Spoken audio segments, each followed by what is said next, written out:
किसान साथियों नमस्कार, स्वागत है आपका यूथ एग्रीकल्चर के एक और नए वीडियो में। फरवरी का महीना शुरू होने वाला है और फरवरी का महीना उन किसान बंधुओं के लिए काफ़ी महत्वपूर्ण होता है जो कि खेती करते हैं सब्जी वर्गीय फसलों की।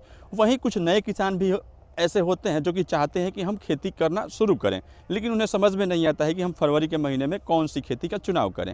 आज हम बात करेंगे वहीं कुछ सब्जी वर्गीय फसलों के बारे में और कुछ ऐसी खेती जो कि टारगेटेड खेती है। आप लगन को टारगेट करके उसकी खेती कर सकते हैं, आप होली को टारगेट करके, रमज़ान को टारगेट करके कौन सी खेती कर सकते हैं जिसमें आप ज़्यादा से ज़्यादा मुनाफा जनरेट करें। हमारी मकसद हमेशा यही होती है कि किसान ज़्यादा से ज़्यादा मुनाफा कमाएँ और वो सही समय पे सही खेती का चुनाव करें। फरवरी के महीने में जो सबसे एक नंबर पे जो मेरी पहली पसंद है वो है ओकरा की खेती, भिंडी की खेती। भिंडी की खेती हर किसान को करनी चाहिए, चाहे कम करे या फिर ज़्यादा करे, लेकिन भिंडी की खेती हर किसान को करनी चाहिए। इसमें काफ़ी बढ़िया इनकम भी आता है।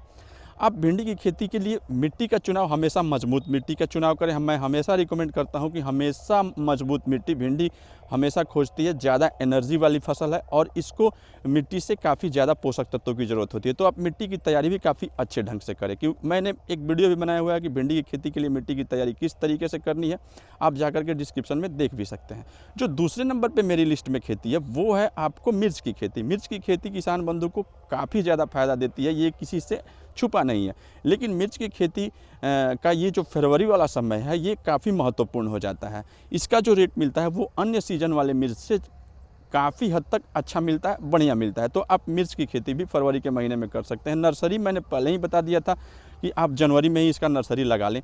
अगर आपने नर्सरी नहीं डाली है तो आपके एरिया में कोई ना कोई ऐसा नर्सरी वाला होगा जो कि मिर्च के पौधे तैयार करता होगा, आप उससे परचेज करें और मिर्च की खेती करें बेधड़क।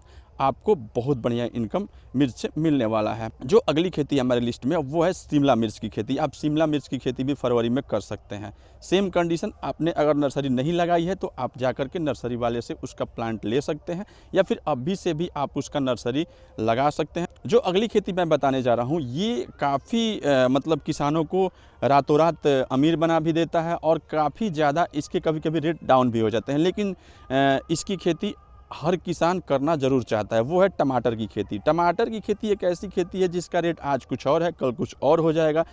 आज कम है, कल ज़्यादा भी हो सकता है, कल ज़्यादा है तो आज कम भी हो सकता है। ये कभी कभी टमाटर आपको सरकार गिरने और सरकार बनने में भी मदद करता है, इस बात का खासा ध्यान रखिएगा। तो टमाटर की खेती किसान बंधु जरूर करें, चाहे कम भूमि में करें या फिर ज़्यादा भूमि में करें। वैरायटी की चुनाव आप अपने एरिया के हिसाब से कर सकते हैं। आपके एरिया में कौन से टमाटर को लोग ज़्यादा पसंद करते हैं।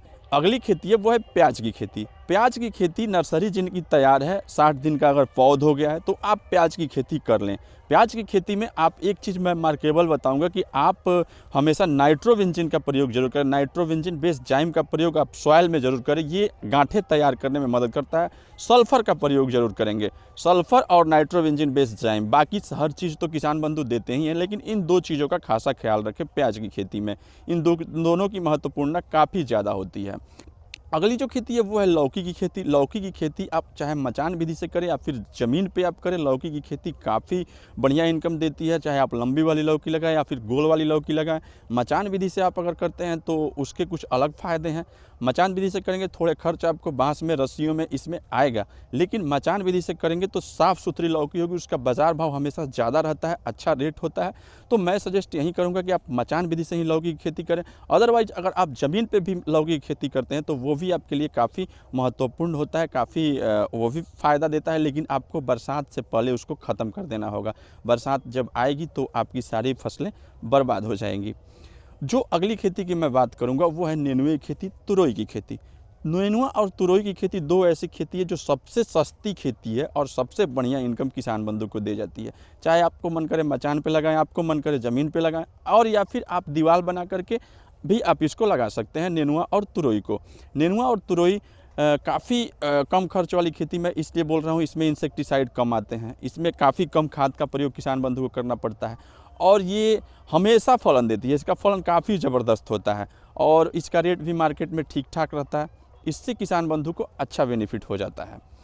करेले की खेती। करेले की खेती भी आप फरवरी में कर सकते हैं। फरवरी में ही करना चाहिए करेले की खेती। करेले का बीज जर्मिनेट होने में थोड़ा सा वक्त तो ज़रूर लगता है, लेकिन अगर आप इसको 24 से 72 घंटे पानी में फुलो देंगे और गठरी बना करके इसको ऐसी जगह पर रख दें जहां हवा का प्रवाह ना हो, तो वो निश्चित रूप से 1 से 2 दिन में जर्मिनेट हो अंकुरित हो जाता है और फिर उसको आप खेत में डायरेक्ट लगा सकते हैं। आप चाहें तो उसको ग्लास में डाल लें, नर्सरी तैयार कर लें। आप जिस हिसाब से मन करे करेले की खेती करें, चाहे दीवार बना करके करें, चाहे मचान विधि से करें। मचान बनाए तो इसका मचान थोड़ा छोटा होना चाहिए, या फिर आप समतल भूमि पर भी इसकी खेती कर सकते हैं। खीरे की खेती, खीरे एक ऐसा फसल है जिसको गर्मी भर जिसकी डिमांड होती है। टारगेटेड खेती में भी ये एक आ सकता है, आप टारगेट करके भी इसकी खेती कर सकते हैं। आजकल ऐसे ऐसे खीरे के बीज मौजूद हैं जो कि आपको 40 से 45 दिन में पैदावार देना शुरू कर देता है। तो हाइब्रिड खीरे की खेती अगर आप करते हैं तो आपको 45-50 दिन में पहली हार्वेस्टिंग मिल जाएगी और 45 से 50 दिन में ही आपका इनकम भी शुरू हो जाता है। दीवार बना करके आप करेंगे तो ज़्यादा बढ़िया होगा खीरे की खेती। वैसे आप समतल भूमि पर भी कर सकते हैं, अगर आप खर्च बचाना चाहते हो तो समतल भूमि पे भी हाइब्रिड खीरे की खेती आप कर सकते हैं। इसकी अवधि भी थोड़ी कम दिन की होती है, ये फसल कम दिन वाला है। अगर हाइब्रिड करते हैं, रिसर्च करेंगे तो अगर हाइब्रिड करते हैं तो इसकी अवधि थोड़ी कम दिन की होगी, लेकिन फलन बहुत ज़बरदस्त देता है, इनकम काफ़ी बढ़िया हो जाता है किसान बंधु को। एक और टारगेटेड खेती है, वो है मूली की खेती। मूली की खेती मैं इसलिए बोल रहा हूँ, ये सब खेतियों पे भारी पड़ सकता है कभी कभी। अगर आपने तय कर लिया कि अगले महीने से लगन शुरू होने वाला है, 28 से 30 दिन पहले आप इसको अपने खेत में लगा दें और मतलब वो 28 से 30 दिन में हार्वेस्टिंग होने वाला। आजकल बहुत सारे बीज मार्केट में आ गए हैं, नामधारी के हैं, आपको विशाल का है, बहुत सारी कंपनियों के बीज मार्केट में मौजूद, जो 28 से 30 दिन में आप उसको निकाल करके बेच सकते हैं बाज़ार में। तो आपने अगर अगले महीने से रमज़ान शुरू होने वाला हो या फिर होली हो, ऐसे कई सारे मौके होते हैं जिस वक्त मूली की डिमांड ज़्यादा होती है, तो उस वक्त आप टारगेट करके मूली की खेती करेंगे तो काफ़ी बढ़िया इनकम होगा। धनिया की खेती भी आप कर सकते हैं, धनिया भी टारगेट करके लगाया जा सकता है और पालक भी आप टारगेट करके लगा सकते हैं। ये कुछ ऐसी फसलें हैं जो कि अंडर एस्टिमेट किए जाते हैं, इन पे ज़्यादा किसानों का ध्यान नहीं जाता, लेकिन याद रखें इन खेतियों से किसान बंधु काफ़ी बढ़िया इनकम कमा लेते हैं क्योंकि इनमें खर्च बहुत कम होता है। तो इस हिसाब से आप सब्जी वर्गीय फसलों के चुनाव कर सकते हैं, इस हिसाब से आप सब्जी वर्गीय फसलों की खेती कर सकते हैं फरवरी के महीने में और अपनी इनकम को बढ़ा सकते हैं। वीडियो अच्छी लगी तो एक लाइक जरूर कर देना, चैनल को सब्सक्राइब जरूर कर लेना और मिलते हैं अगली वीडियो में किसी और जानकारी के साथ। तब तक के लिए नमस्कार, धन्यवाद।